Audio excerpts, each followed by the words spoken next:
Olá, boa noite. O Globo Repórter de hoje viaja na força das palavras, na construção de histórias. Com um dos maiores escritores de todos os tempos, inspira jovens a correrem atrás de um sonho.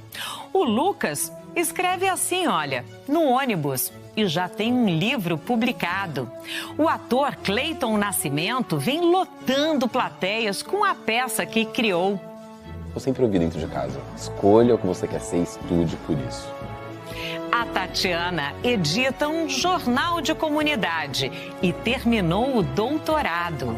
Quem sabe eu não posso um dia escrever um livro. E a paixão do Ivan fez essa livraria ressurgir das cinzas. O que eles têm em comum, além do amor pelas letras? A inspiração em Machado de Assis, que nasceu há 185 anos e se mantém atual no século XXI. Um grande escritor do meu país está sendo homenageado. Joaquim Maria Machado de Assis, romancista consagrado. É isso aí, Martinho da Vila.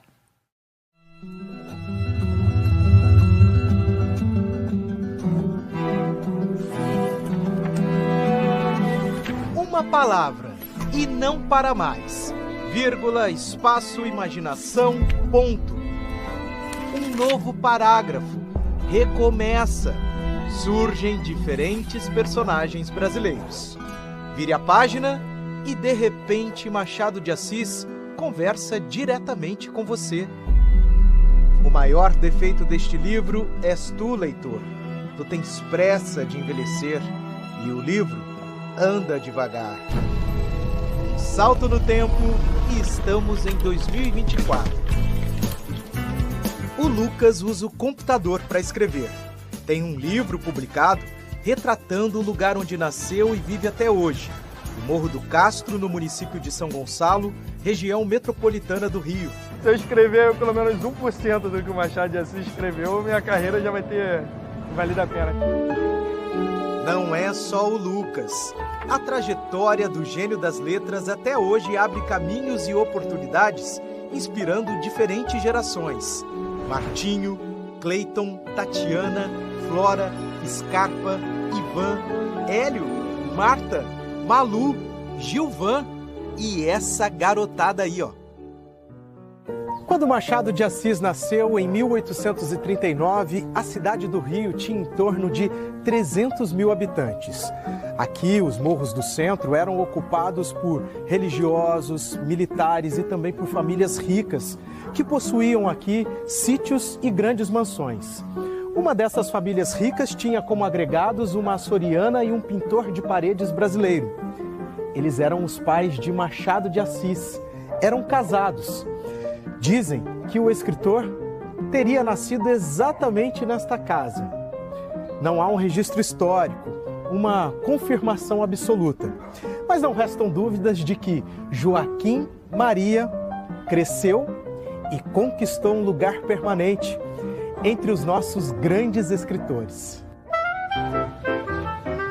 10 romances, 10 peças de teatro, mais de 200 contos, mais de 600 crônicas. E ainda tem os sonetos, os poemas.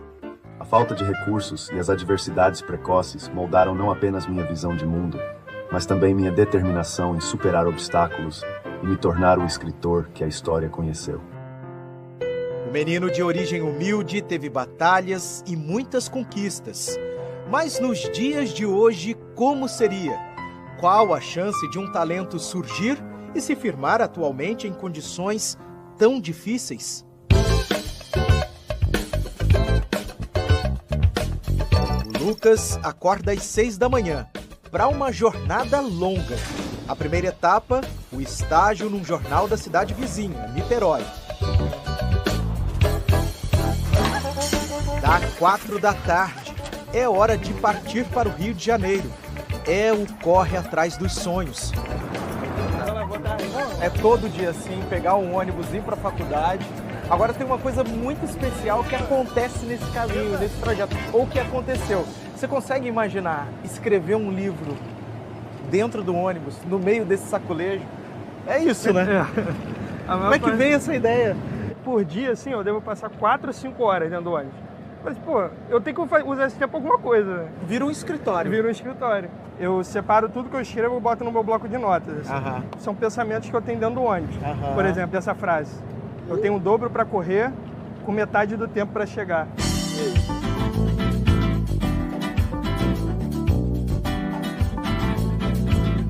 Já no centro do Rio, metrô, rumo ao curso de jornalismo.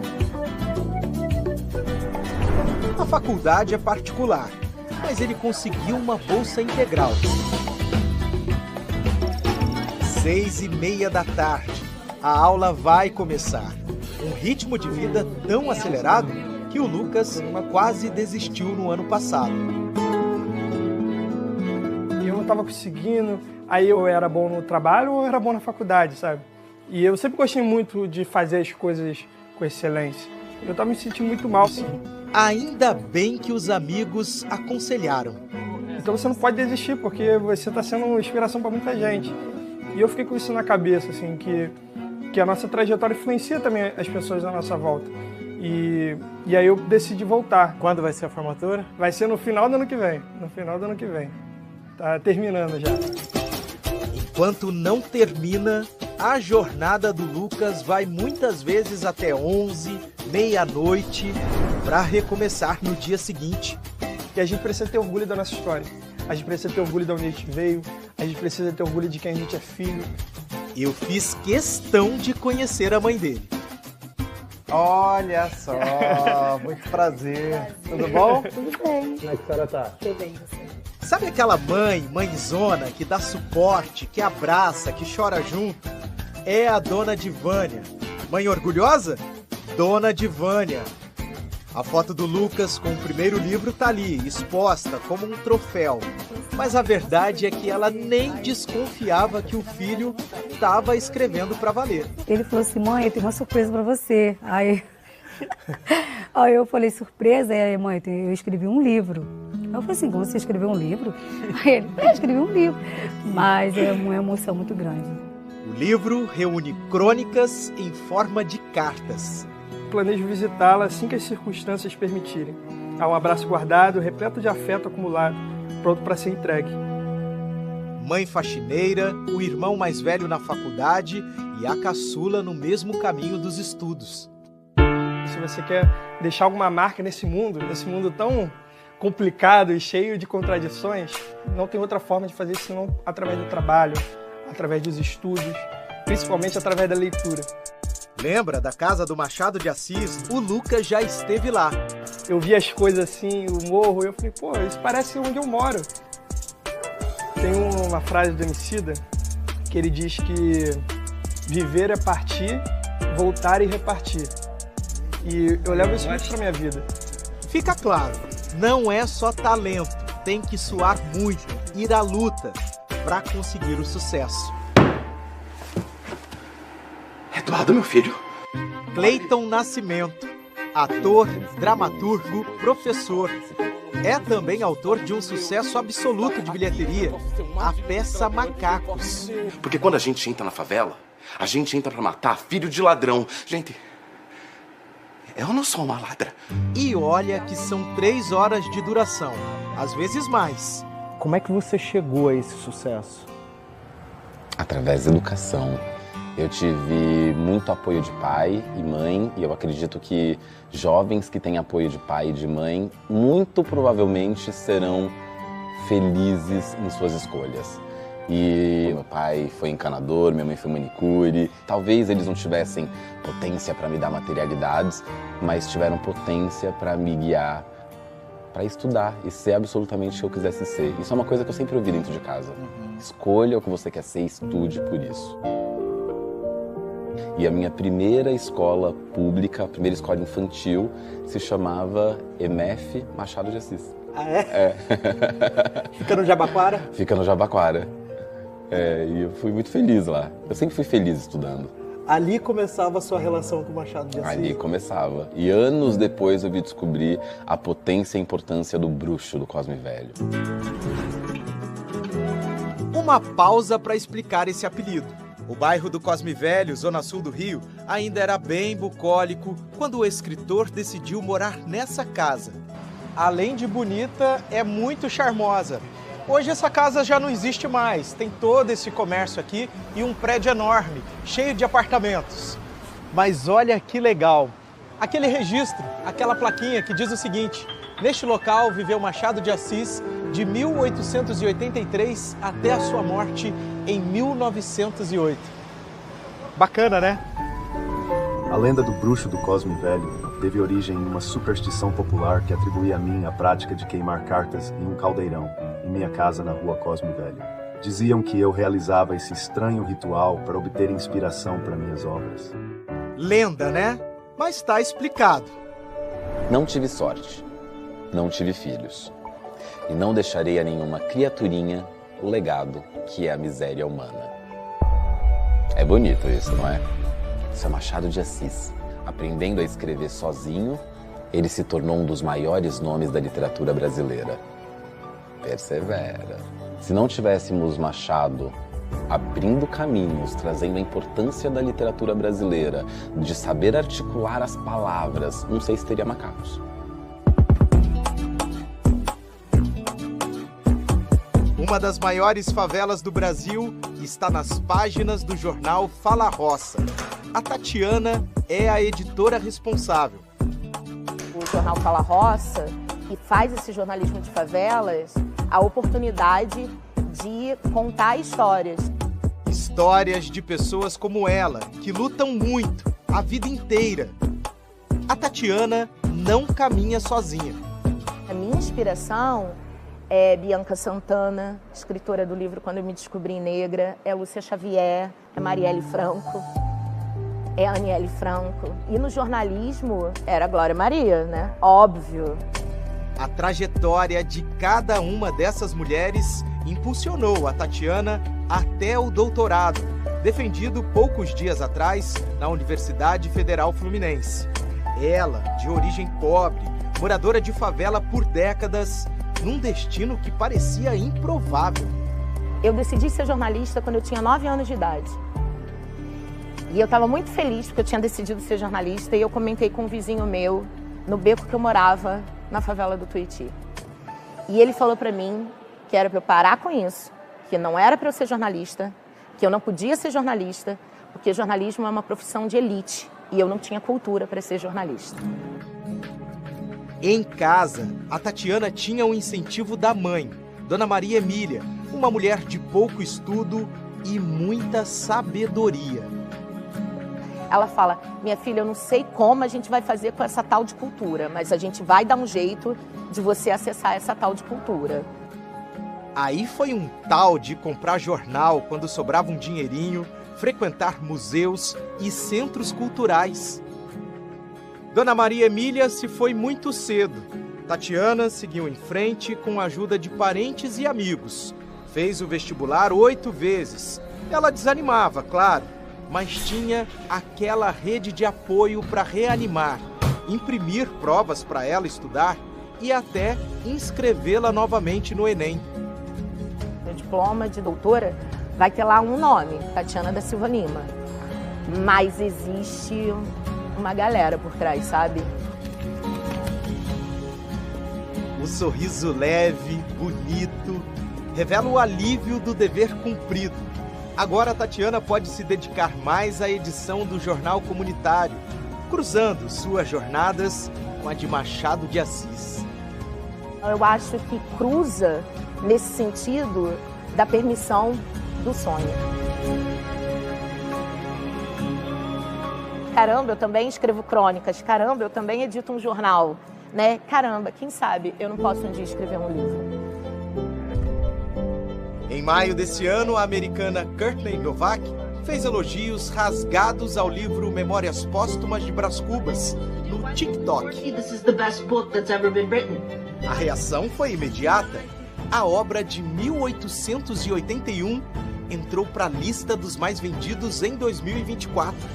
Com essa badalação em torno do Machado que essa moça americana provocou, essa Courtney Novak, está fazendo mais por Machado de Assis do que 130 anos de crítica no Brasil fizeram, porque ela fala a língua que se fala no mundo, né? Foi a Flora que traduziu a obra lida pela Courtney. Uma pessoa que não me conhece, nunca me viu na vida, não sabe nada de Machado, quase nada de Brasil, possa pegar na minha tradução e ter essa experiência com Machado, isso é uma dádiva.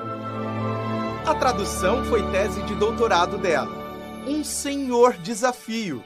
Afinal, Flora também é americana. O português perfeito é resultado da paixão pelo nosso idioma. Ainda morava nos Estados Unidos quando conheceu Machado de Assis, numa leitura improvável. Tem uma coisa no mercado editorial americano que, assim, uns 97% de tudo aquilo que sai é autor de língua inglesa. Então é muito difícil a gente ler alguma coisa traduzida.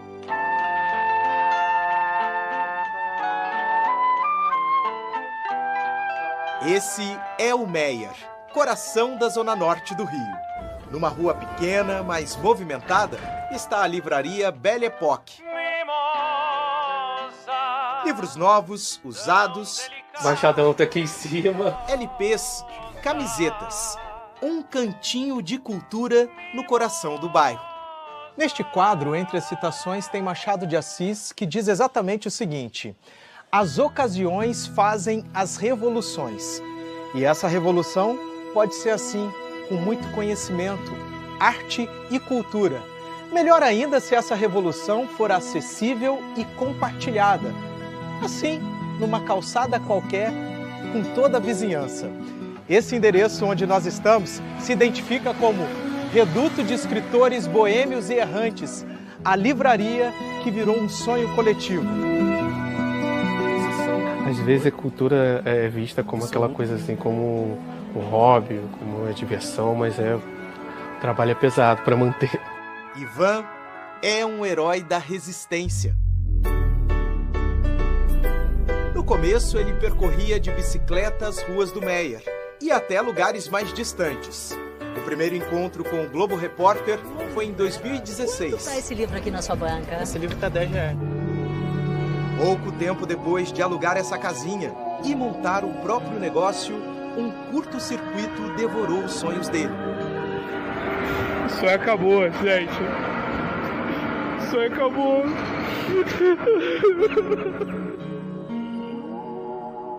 Das cinzas veio a solidariedade. Vaquinha de amigos e desconhecidos. Ajuda do Domingão com o Hulk. Alguém, por acaso, tem alguma coisa aqui nesta plateia que possa doar pro Ivan? Mostra pra gente. A Belle Époque renasceu. O que me move é o amor pela leitura, o amor por um espaço que possa disseminar a leitura, que as pessoas possam conversar e se entender, independente das linhas de raciocínio, de pensamento, de ideologias. E eu não me vejo fazendo outra coisa. Eu acho que é amor, sim. É amor. Um sentimento que surgiu na infância, numa cidade pequena do interior fluminense. Quando chovia, não tinha como brincar, então eu atacava lá as estantes. Dieguinho é uma dessas crianças que atacam os livros, no bom sentido. Vem aqui todos os dias, depois das aulas, e fica num cantinho lendo. Eu leio Turma da Mônica e vários livros. O menino nunca tinha ido a uma livraria ou biblioteca. Não, só essa. Só essa?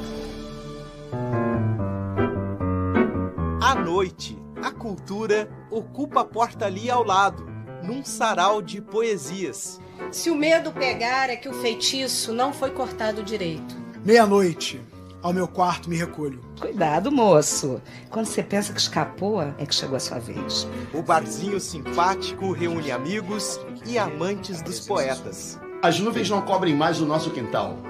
Ouço vozes distantes, muito mais bonitas que o normal. Versos que fazem eco pela rua, pela vizinhança e devem se espalhar pelo país. Se o Ivan realizar mais um sonho. Eu tenho vontade de fazer uma Kombi de livros, chegar em pequenas cidades que não tem livrarias, que não tem biblioteca ou que tenha que seja defasada, para levar esse circo da leitura até esses locais. Esse é o meu objetivo. Livro combina com samba? Daqui a pouco o Martinho da Vila vai mostrar que combina sim. E você vai conhecer esse Machado de Assis digital, que adora falar sobre suas histórias. É já já.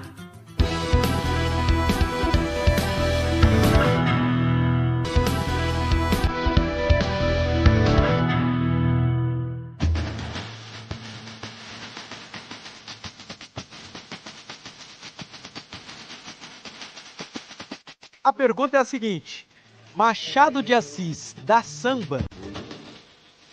Ora se dá, e dos bons.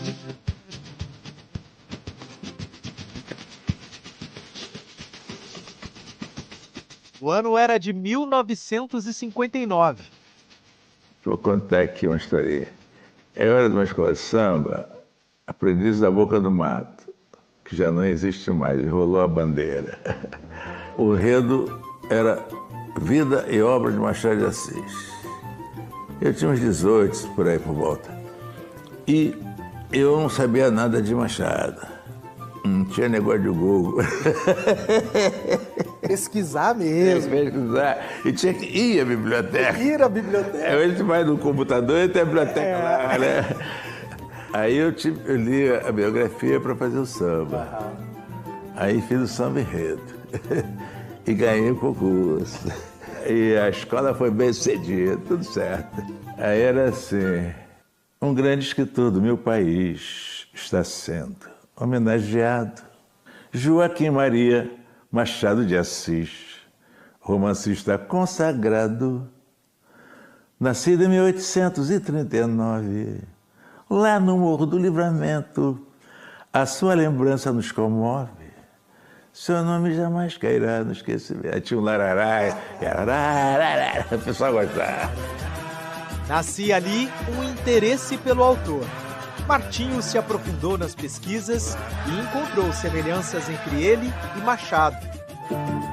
Por exemplo, ele é da minha cor. E minha mãe era lavadeira e a dele também. Então tem uns pontos aí interessantes. Mantendo as distâncias, né? Eu e Machado somos escritores. É uma folga. Que abuso, viu? E depois deu vontade de escrever algumas coisas, aí fui escrevendo também. Hoje já tenho um monte de livro escrito. Quem aí de casa já sabia disso? Além de cantor e compositor, Martinho da Vila escreveu 21 livros. Um deles conta a história da mãe, Dona Teresa. Machado de Assis foi inspiração de novo. Minha mãe também já tinha descansado. Eu resolvi escrever um livro, Memórias Póstumas de Teresa de Jesus. Inspiradíssimo dele, né? Total. Exato. E o livro ficou maneiro, eu gosto muito. Tá? Ele tem uma influência grande na minha escrita. Machado, é um prazer ter você aqui no Globo Repórter. Esse Machado de Assis que está com a gente desde o começo do programa bate ponto todos os dias na Academia Brasileira de Letras no Rio, conversando com o público visitante. Foi a Flávia que inventou esse avatar. Machado, me fala um pouco sobre... Nós estamos trabalhando aqui com o que nós chamamos de terceira onda da inteligência artificial, né? E aqui nós temos um avatar com a capacidade de conversar com as pessoas em tempo real, buscar em base de dados. A gente quer saber o que aconteceu com a Capitu. Ah, ela é uma personagem envolta em mistério.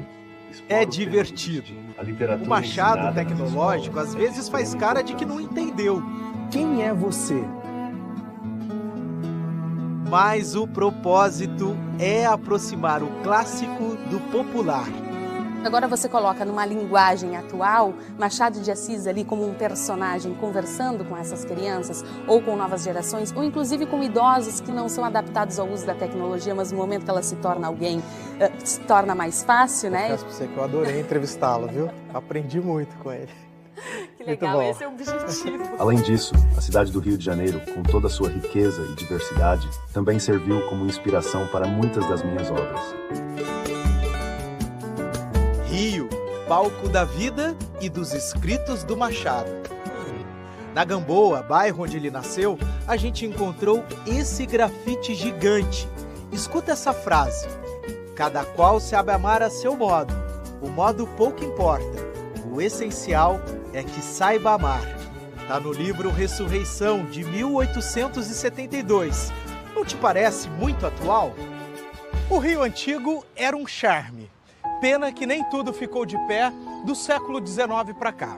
Mas dá pra gente ter uma ideia dos locais mais retratados nos livros do Machado.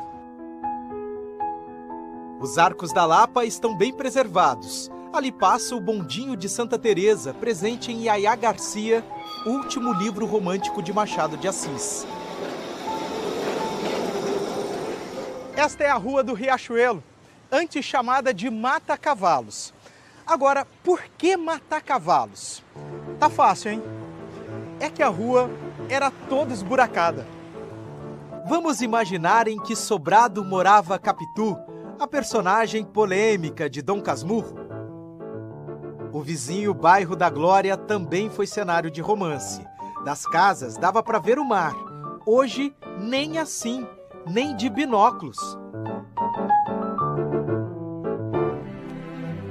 Por mais de um século, era essa a imagem que se tinha de Machado de Assis, um homem de pele clara.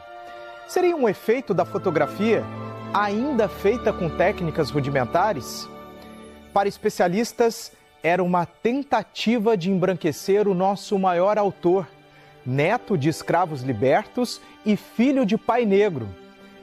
A imagem seria então um reflexo da sociedade da época, com dificuldade em aceitar o sucesso de pessoas pretas ou pardas. Quando Machado morre em 1908, na certidão de óbito consta cor branca. Então essa é uma demonstração também da questão do racismo, né? O professor Hélio se debruça há 2 décadas sobre a obra e a trajetória de Machado e propõe uma reflexão. Não ter se aprofundado na questão do racismo seria uma estratégia de sobrevivência do escritor? Tem toda uma questão aí em relação ao embranquecimento do Machado de Assis, né? Quer dizer, como um homem negro poderia fazer a trajetória, né, que o Machado fez até chegar à presidência da Academia Brasileira de Letras. O Machado não foi um homem do enfrentamento, né? Mas o combate dele vai se dar pela escrita, né? Vai dar a crítica pela escrita, né? O que acontecia normalmente naquele tempo. Todos os negros que se destacavam assim eram embranquecidos. E eu pensava que o Machado também era branco. Se um dos nossos ícones é uma pessoa preta que nasceu na favela com o pai pintor e com a mãe lavadeira, isso é um mar de esperança e é um mar de possibilidade que é importante que esse país aprenda e não perca. Machado é referência.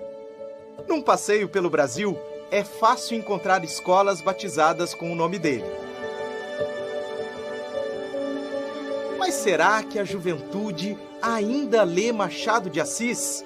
Certamente vai cair na prova, no Enem, no vestibular, no concurso público. Esse é um assunto que o professor Agostinho conhece bem. Ele acredita que seria mais produtivo se os alunos fossem apresentados também a pessoa Machado de Assis. Se eu chegar com um texto do Machado de Assis e der para os meus alunos de 12, 13, 14 anos, eles não vão se empolgar com isso. Mostra quem foi Machado de Assis. Mostra quem foi, de onde ele veio. Porque o Machado de Assis não é só um grande escritor. Ele tem que ser tratado como exemplo humano e como exemplo de literatura. A pesquisadora Marta de Sena tem um site com tudo sobre Machado e concorda que o professor tem papel fundamental. Hoje em dia, eu acho que só no ensino médio Machado deve ser apresentado. A não ser que um professor muito dedicado pegue, selecione um conto engraçado e comece com aquele conto. O professor tem sempre que ser esse mediador, esse facilitador.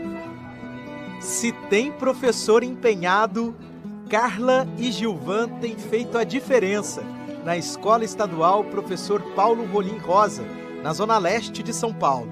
Eles apresentam Machado com criatividade.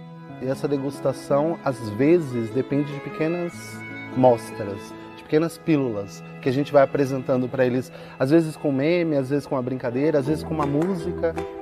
Às vezes com teatro, encenando os contos.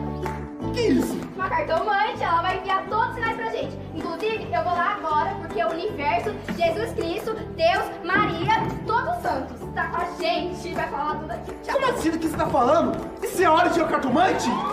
Para que você pegue um conto, transforme em outro gênero textual, completamente diferente, né? Que é o da dramatização, você precisa mergulhar na obra. Tudo começa na sala de aula, mas não precisa ser uma sala convencional. Bem, Vitor, pega a cartinha, lê a primeira pergunta. Considerando a época em que o Machado de Assis viveu, como você avalia a forma como ele abordou temas como raça e classe social? Ele trabalha muito aquela questão da dualidade, da dúvida. Ele estava fazendo uma crítica sobre as pessoas da época e que é cabível às pessoas da nossa época. A gente vê essa importância não só para o vestibular, mas para a vida. Vamos parar com essa síndrome do vira-lata que só a literatura de fora é boa. A literatura, ela tem o dom de moldar o ser humano, né? Então, ele é um aluno muito mais crítico, ele é um aluno que consegue enxergar as coisas de outro jeito, né? E não tô falando só dentro da escola, né? Tô falando na vida. Pessoal, fecha a roda. O ginásio de esportes também tem aula, agora de filosofia, sobre o conto O Espelho. Vai, Gabriel. A descontração ajuda os alunos a expor o que entenderam sobre o personagem central. Ele só é aquilo que as pessoas dizem que ele é, então ele não consegue se enxergar. Eu e os demais professores, nós recebemos mensagens assim: professor, eu tenho um problema. E eu pergunto para eles, qual que é o problema? Eles dizem assim: eu passei em 2 universidades públicas, eu não sei para qual eu vou. E eu digo para eles, que problema maravilhoso. E Machado e outros autores são fundamentais para que, a partir desse empoderamento, a molecada da periferia brilhe e conquiste os lugares que historicamente para eles foram negados. Parabéns! Obrigado! Parabéns! Daqui a pouco, jogador de futebol que corre atrás dos livros e as preciosidades na coleção particular de Machado de Assis. A gente volta já.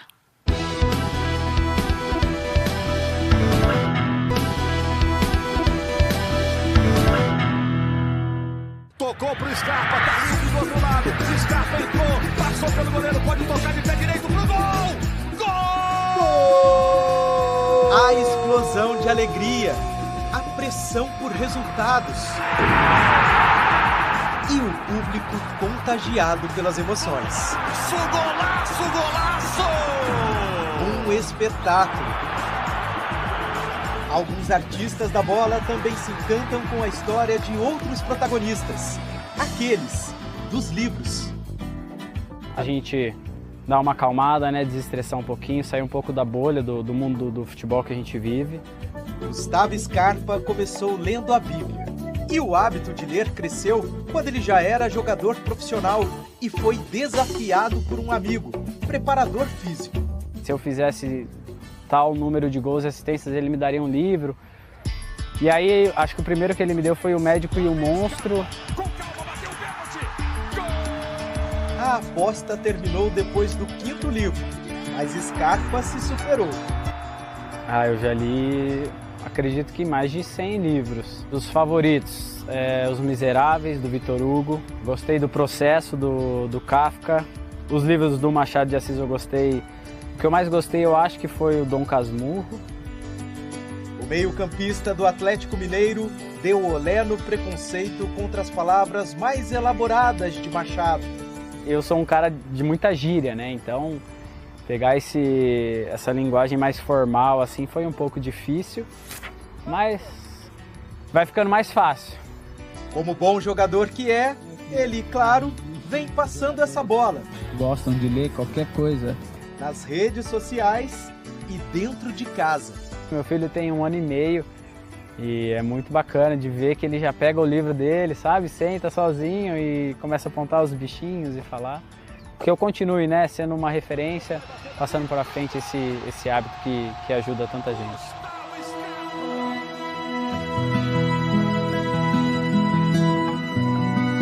Este aqui é o local onde os imortais protegem a língua portuguesa, a Academia Brasileira de Letras, a ABL.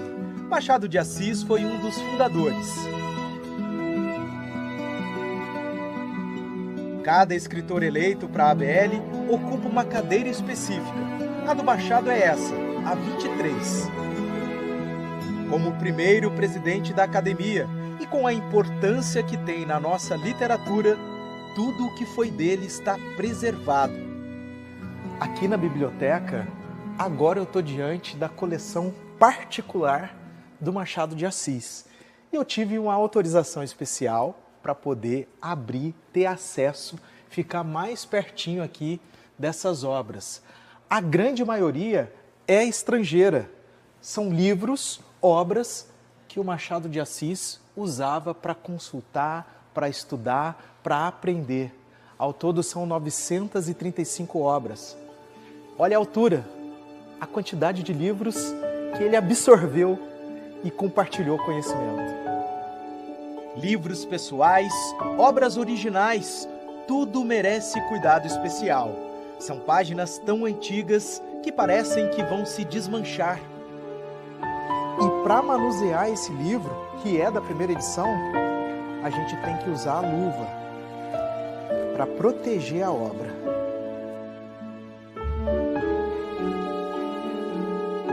Tem uma dedicatória do Machado de Assis aqui. Aqui estão outros objetos também, dele e de uma mulher especial.